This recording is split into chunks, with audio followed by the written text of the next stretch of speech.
بسم الله الرحمن الرحيم نحمده ونصلي على رسوله الكريم أما بعد. All the kids in the back.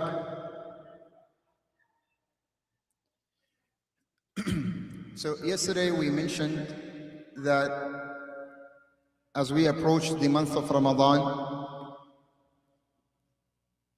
we should highlight within ourselves one sin that we've been committing over and again, and we make sincere tawbah to Allah subhanahu wa ta'ala, and then we make a serious intention and a plan of the corrective action that this one sin that I was doing for last 10 or 11 months, this month of Ramadan or until I reach the month of Ramadan, I will not commit this sin anymore, whether it's minor or major. And then with the month of Ramadan, you inshallah try to practice that over and again, and by the end of Ramadan, that one sin should leave your life permanently. Same thing that you have to bring one good action, one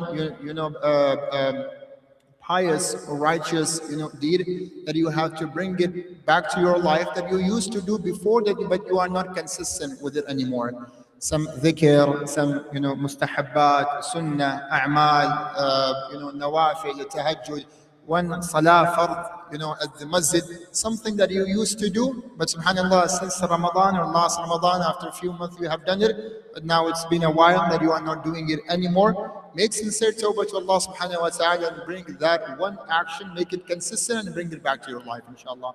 And this is something that we discussed yesterday. Besides that, we also mentioned that Allah subhanahu wa ta'ala has made the month of Ramadan the purpose of this month, so we can reconcile our relationship with Allah subhanahu wa ta'ala. All the a'mal, salah, sadaqah, zakat, hajj, fasting, all these a'mal, Allah subhanahu wa ta'ala exclusively mentioned all of them in Quran, and He described the purpose of them to return back or to reconcile your relationship with Allah subhanahu wa ta'ala, to earn the taqwa. And we also mentioned I also gave one very powerful statement yesterday, that even if a person is indulging major sin, even if a person is struggling, breaking his addiction of committing major sin, he can still earn the taqwa of Allah subhanahu wa ta'ala. He can still be amongst the mahbubullah subhanahu wa ta'ala, that loved by Allah subhanahu wa ta'ala. How come? And the example that they reminded me that yesterday is Tuesday and today is Wednesday. Today we can take longer talk. Yesterday I was not allowed to go longer. So, yeah, subhanallah. Okay, so I will go over the example of one sahabi. There were actually multiple sahaba. And before I mention this example, I have to clarify the aqidah of all those who are following the madhab of Ahl Sunnah wal Jama'ah. The aqidah is kullan wa'adallahu al-husna. Allah subhanahu wa ta'ala has promised all the Sahaba the great reward. Radiyallahu anhum wa radu anhu. Allah is pleased with them and they are pleased with Allah subhanahu wa ta'ala. But the examples of Sahaba, we take it for both reasons. To motivate us to commit good, and to also give us a wake-up call, like some of the Sahaba struggled breaking their addiction of committing sin, yet Allah subhanahu wa ta'ala accepted their tawbah and Allah subhanahu wa ta'ala elevated their status. So you do not degrade yourself if you are indulging major sin, and do not belittle the good actions. Hadith of Rasulullah sallallahu alayhi wa sallam, he says, لا تحقرن من المعروف شيئا. Do not belittle any good deed. Any good deed, even something little that you could do not degrade it. And do not let any other person, to degrade any of your actions as well. Sometimes around the family, we know like we always listen to, for example, music, or we dance, or we, smoke cigarettes, or we do hookah, or we do 1, 2, 3, 4, 5. It's family, friends, they know. But if I want to pray tahajjud, if I want to do some adhkar, if I want to spare some time and do some tasbihat, sometimes our family, tells us, bro, you always, listen to music and you do haram. Now you are trying to act, mashallah, so muttaqi and sheikh and imam and trying to do adhkar. Why are you doing adhkar? Don't try to fake it. And if I'm trying to go to the masjid and pray jama'ah, sometimes the family and friends, bro, we know your history, we know your background, you don't need to go to the masjid. And then we degrade those who are trying to reconcile their relationship with Allah subhanahu wa ta'ala. So yourself, your family, your friends, do not let anyone to belittle your a'mal. Okay? Consider that every single good deed that you do, Allah subhanahu wa ta'ala will make it a reason to wipe off your previous sins. Al-hasanatu tamhu sayyi'ah. That's a hadith of Rasulullah sallallahu alayhi wa sallam. At certain occasion, some Sahaba came to Rasulullah sallallahu alayhi wa sallam and complained that, Ya Rasulullah, last night this Sahabi has done so and so, this person has done so and so. Ya Rasulullah, establish your punishment. Execute him. So Rasulullah sallallahu alayhi wa sallam said, when did he commit this sin? Sahaba mentioned that he did it last night. And Rasulullah sallallahu alayhi wa sallam responded back and he said, right now he's praying salah, he's at the masjid. Should I account him for something that he has done it yesterday, or should I account him for something that he is doing right now? Right now he is a musalli coming to the masjid and attending of the house of Allah subhanahu wa ta'ala. So then why should I punish him for something that he has done in the past? So this moral story also tells us that if a person does any minor or major sin, but he follows it with a righteous action, Allah subhanahu wa ta'ala will make it a reason to wipe off the previous sins, inshaAllah. So never hesitate to speed up your tawbah.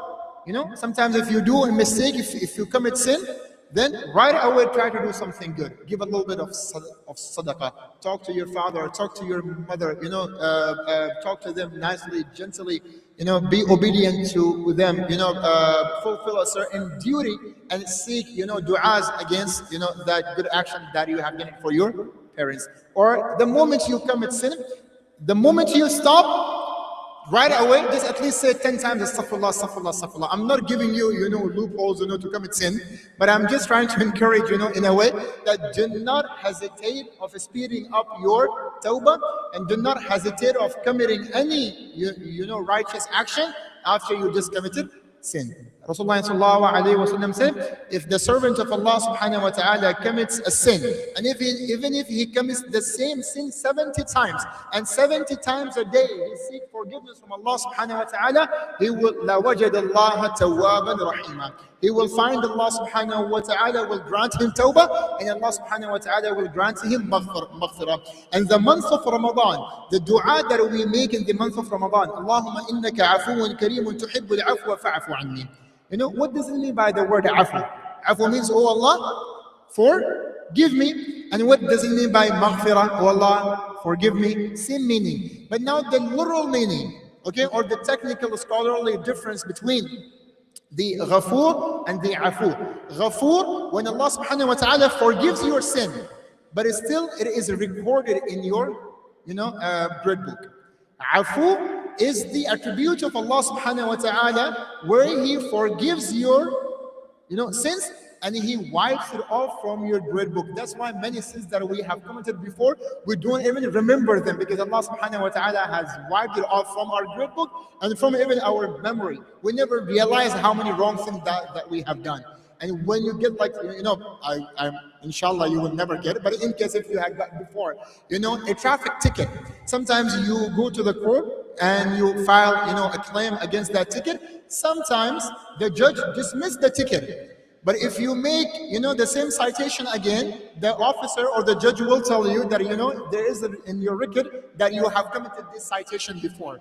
This is the attribute of Ghafoor. The Afu, when the ticket is dismissed and the record is also erased. This is the attribute of Allah subhanahu wa ta'ala, and that's the attribute Allah functions it in the month of Ramadan. So never hesitate speeding up your tawbah. Example of Abu Mihjan al-Thaqafi radiallahu ta'ala anhu. Abu Mihjan al-Thaqafi was struggling breaking his addiction of drinking alcohol. But he was a warrior, he was a mujahid. In the battle of Qadisiyah, Sa'ad ibn al-Waqqas radiallahu ta'ala anhu detained him.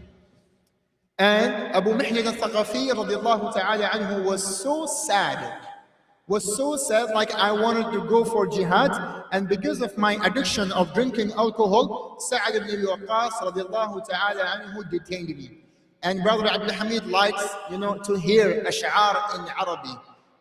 So Abu Mihjan al-Thaqafi, Arab, their common practice when they are excited, when they are sad, when they are in grief, when even in the middle of a battlefield or war, they used to say ash'ar. So the occasion where the servants of Sa'ad ibn Abi Waqqas detained Abu Mihjan al-Thaqafi and put him in chains, Abu Mihjan al-Thaqafi radiallahu ta'ala anhu said one shi'r. And he said, كفى حزنا أن تلتقي الخيل بالقنا وأترك مشدودا علي وثاقيا. كفى حزنا, it's enough sorrow for a warrior that I am in chain, and then the horses and the sword are fighting in the battlefield. Islam and the kufr are fighting with one another. وَأُتْرَكُ مَشْدُودًا عَلَيَّ وَثَاقِيًا. And I am left, detained, and I'm left in chain in this very prison. So the wife of Sa'ad ibn Abi Waqqas radiallahu ta'ala anhu, she heard, this ash'ar from Abu Mahyan al-Thaqafi. So when Abu Mahyan al-Thaqafi knew like the wife of Sa'ad ibn Abi Waqqas was passing by, he requested, wife of Sa'ad ibn Abi Waqqas, Salama radiallahu ta'ala anha. Salama radiallahu ta'ala anha. So he said to the wife of Sa'ad ibn Abi Waqqas that, can you please free me so I can go attend the war? I can go attend the Ma'rakat al-Qadsiyah. And then she said, I cannot do that. I cannot do that without the approval of Sa'ad ibn Abi Waqqas. Sa'ad ibn Abi Waqqas was actually sick, and he had severe fever, subhanallah. And this battle, this Ma'rakah lasted for 6 days and 6 nights, and Muslims were struggling. So Abu Mahyan al-Thaqafi said, like, what is the capital punishment of a person who drinks alcohol?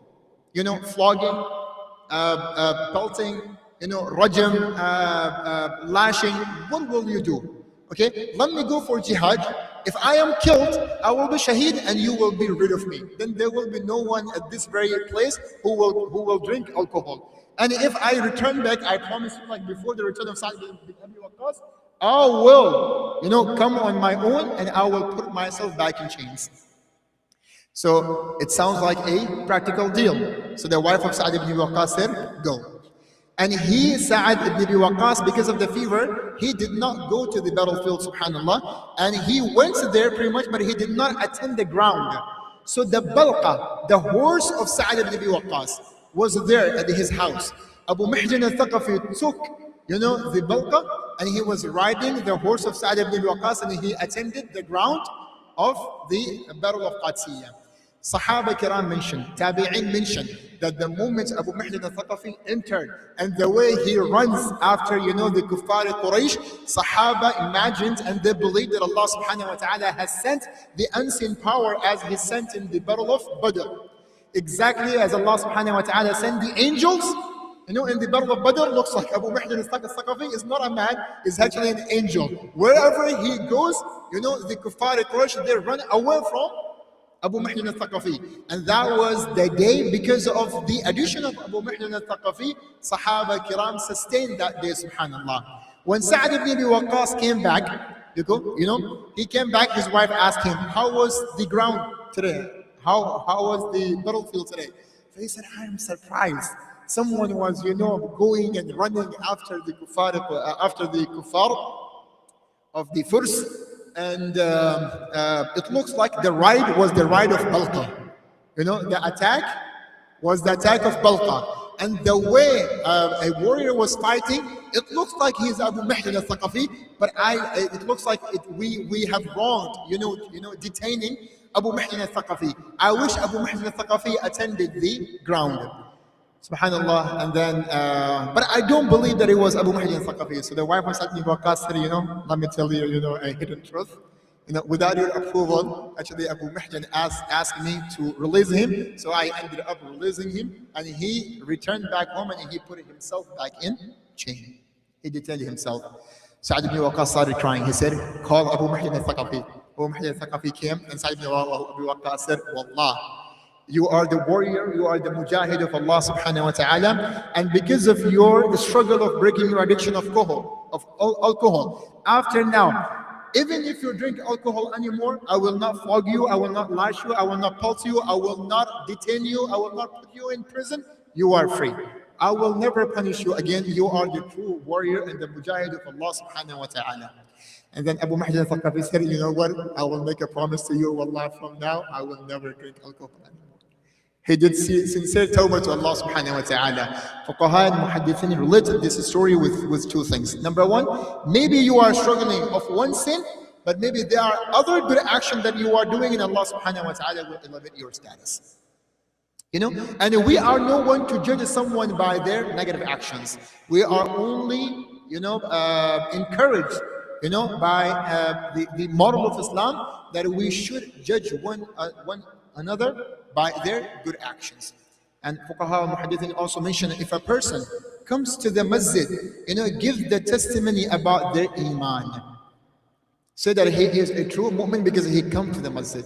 What he does outside the masjid, that's none of our business. He come to the masjid, he is my Muslim fellow, he is mu'min. So this is one of the moral story I wanted to mention and share. I ask Allah subhanahu wa ta'ala to grant us the tawfiq that we follow the legacy and the iman of Sahaba. And we ask Allah subhanahu wa ta'ala, if you are struggling breaking any habit of committing any minor or major sins, we ask Allah subhanahu wa ta'ala to give us the courage and make all the reasons and sources that we break up with those addictions and with those sins. We ask Allah subhanahu wa ta'ala to make us consistent and punctual of pleasing Allah subhanahu wa ta'ala at all times. Wa akhiru da'wana alhamdulillahi rabbil alamin. Wa jazakumullahu anna khairan.